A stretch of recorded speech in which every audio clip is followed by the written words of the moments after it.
the Ray Russell Band.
What's happening? Oh, yeah. Right, there we are. Great. Hi, good evening. Welcome.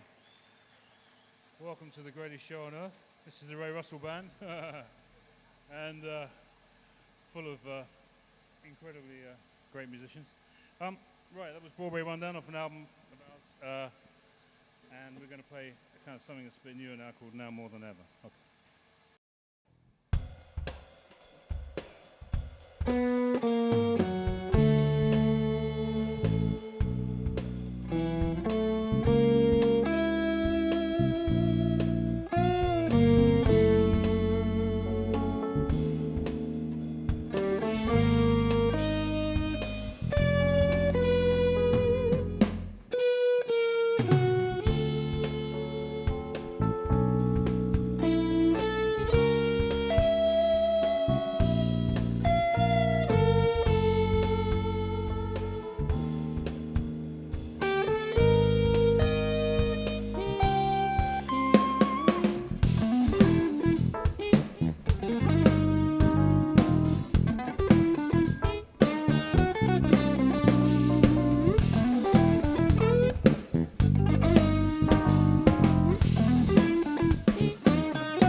buy shirts like that?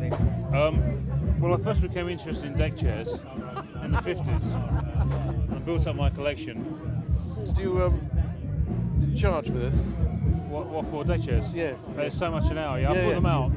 That's my summer job. Okay, right. Yeah. Well, good evening, Mo Foster, Ray Russell. Great to see you here tonight at Vine on the Vibe. Tell me, why two fabulous, well-seasoned musicians like you here tonight?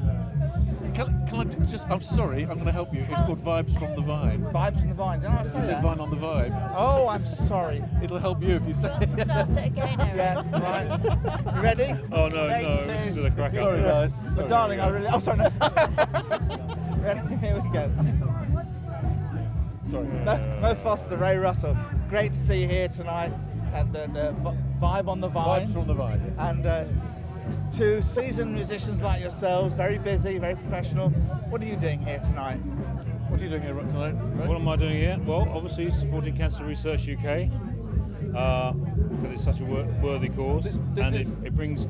We did this 2 years ago originally when it was set up, and it made over £30,000. And then we had Sue, who originally organised it, had suddenly got illusions of grandeur, decided that we were going to do a much bigger event, and so she got everybody involved in it. You know, talked everybody into it, and here we are. And I got these guys, and I've got Mo to come along and play, and asked Gary again to come and Gary play. Moore. Gary Fabulous. Moore, yeah. Well, we'll talk about the music in a minute, but Cancer Research, when 50 years ago it was a killer, but these days there's so much they can do. Why do we still need to support Cancer Research? I have a personal view. A very dear friend of mine, who is my oldest friend, we used to play cowboys together, and he was in my first school band. He had very bad cancer the last 2 years and was on chemotherapy for all that period, which kept him going, and it gave him a life, whereas before he wouldn't have had a life. And he's dead now. It's very, very sad, but the research behind the therapy was valuable. So basically we're beating it, but we haven't beaten it. You've extended the possibility of living, but you haven't cured it. So events like this are important, not only to raise funds for Cancer Research, Yes, but yes. to propagandise why we should still be supporting Absolutely, it. yes. Absolutely. Well, it's fantastic to have you both here tonight, especially as you both played in two bands, Ray's band earlier on, and then with Gary Moore. But tell me, it always strikes me as rather interesting that we live in a country where there's not much sharecropping, and yet we produce some great blues musicians, John Mayall, Eric Clapton, all these people. Why do we produce so many blues musicians? I think I watched a documentary last night on BBC4 about this, and they pointed out that they're all white, and there are no black English blues musicians.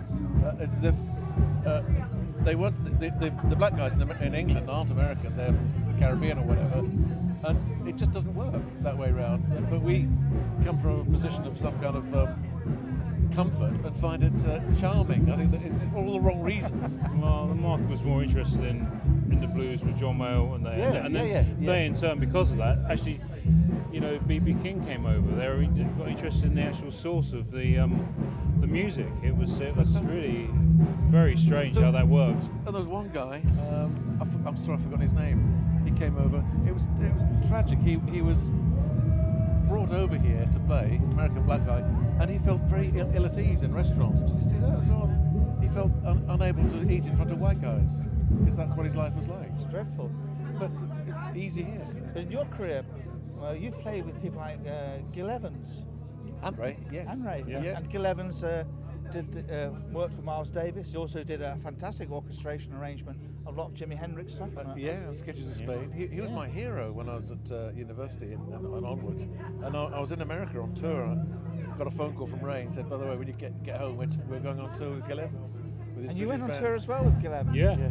Went on tour with the band, and we one of our finest moments with Gil was the Montreux Jazz Festival, which was fantastic, and we played 3 or 4 Hendrix songs because basically as you know, it never got recorded, unfortunately. So we started playing those, the Hendrix repertoire, and a few other things too, including Gone, you know, from Porgy and Bess, and it was absolutely brilliant. It was like a mentor to me, I think.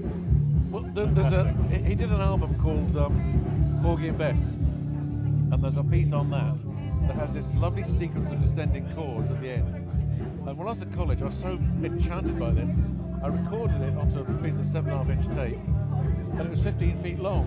It made a loop, and ran it round my bedroom, supported by biscuits and glasses and things, so I could hear these chords forever. It was lovely. And then to meet the man later. What a fan. Yeah. Later. Well, it's an interesting night for the two of you because it's been a bit of a family affair for you, what with your sons playing in one band. Yeah, in the afternoon. Then your family, as it were, playing two more. So first of all, the Ray Russell Band. Yeah. What are you going on to do?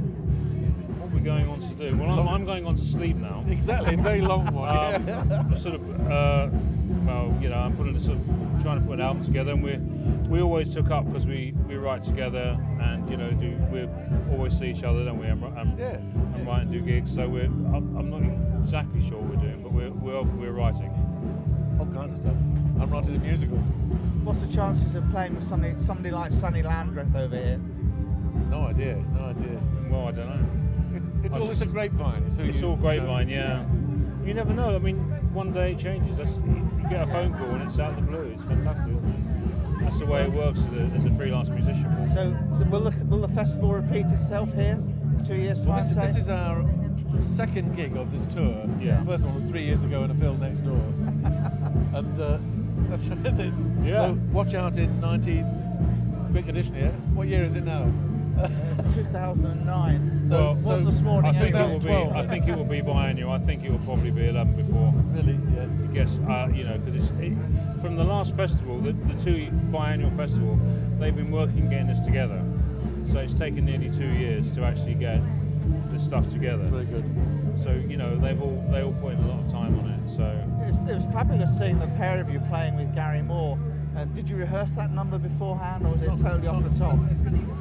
It's more of a eyeball contact. And, it's a mixture of contact and fear, and a lot of experience and more fear. There hasn't been much rehearsal, but you know, we kind of all know the tune, and we all know each other, how we play. So that kind of like a telepathy thing. We'll, you know, as long as we look at each other and we know, you know, the style, we're okay. That's really what it's about, being a musician. There's another trick I found out. If I make a terrible mistake, I look at him as if he's made it. And I look back at him like he's made it. It always works. Well, it's been the highlight of the evening. It's been absolutely fantastic seeing you both and listening to you both playing both bands. Absolutely terrific. I hope we can see you again in 3 years' time. I'm thrilled that Gary gets involved. It's lovely, isn't it? Oh yes, it's amazing. Well, you know, great that he does, isn't it? Yeah. In a true muso, he never gets fed up with playing. You know, and that's why he loves to come along, and it gives him a chance to stretch out and play some different tunes that is not expected of him on a straightforward gig. And I think he obviously likes playing with these guys, you know, a lot, and you know, it's just good fun. So it gives him a break from the normal. Well, it's fantastic that a musician of his stature is able to come and play for a cause like this and to enjoy it. Yeah, very much so. And that's fabulous. Well, he's a star. He's a star in more ways than one. I think that's one of the reasons. If this was a paid gig, that all the pressures change and hierarchies change and so on. But when it's a level thing like this, isn't it? The charity. Do you think that's one of the reasons why this festival's so successful? Because there is no pressure. Well, there's pressure, but not of that kind. Not of that kind. Yes, it's everyone's equal, you know. So it's great because when people work together like this, it's just fantastic. You know, there's never a result like this. You can only get this kind of gig, this sort of charity thing. How nobody's expecting anything out of it, just putting things back, which is, I think, is the best form of buzz you can have.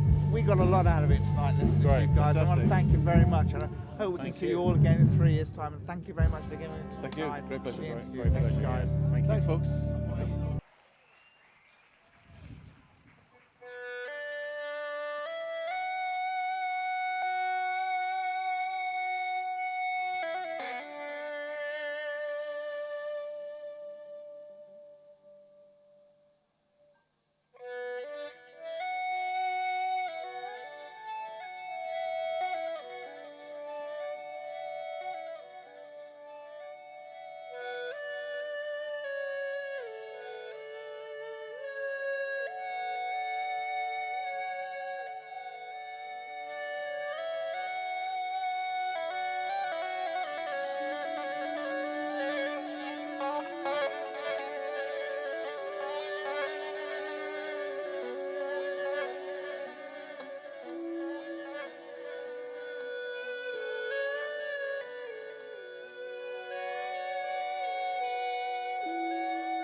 Salmins.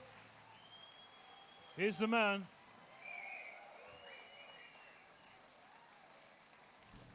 Okay, not many announcements. We're not very forthcoming with announcements. But let me introduce you to the guys who are just simply fantastic. First of all, let's have Jim Wilson on keyboards. Hey.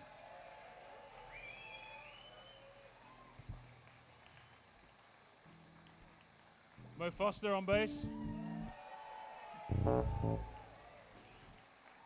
As you've just heard, Ralph Salmins on drums. Hey, did you pay double to come in? And Rupert Cobb on trumpet. Hey.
Rupert Cobb.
Thank you.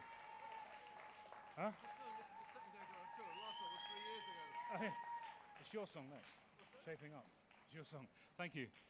So, sorry, we're just deciding what curry we should have afterwards. So it's just you can't keep him away from. No, this is. We will. Don't worry. Okay, this is a song written by Mo. It's called "Shaping Up." Yeah, and it's in E.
Thank you. Been great. Okay, so our last tune. So our last tune of the evening, because I think we've run over a bit, so sorry. June of the Last. Okay, it's our last song. And thank you very much. I'll just say thank you to everybody, including you guys, that's actually put so much work into this. I'm so knocked out. I'm humbled by the fact that we're actually playing here, and there's guys that have done so much. Fantastic, isn't it? That's what happens when people work together. Fantastic. Okay, this is June of the Last.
thank you. Good. Okay.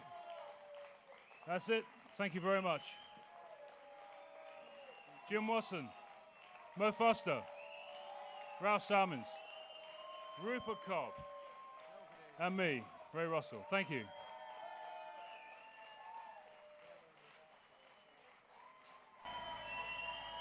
Thank you. Going to bring on Mr. Ray Russell now.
Ray Russell, ladies and gentlemen. Ray Russell. Let's hear it for Ray Russell.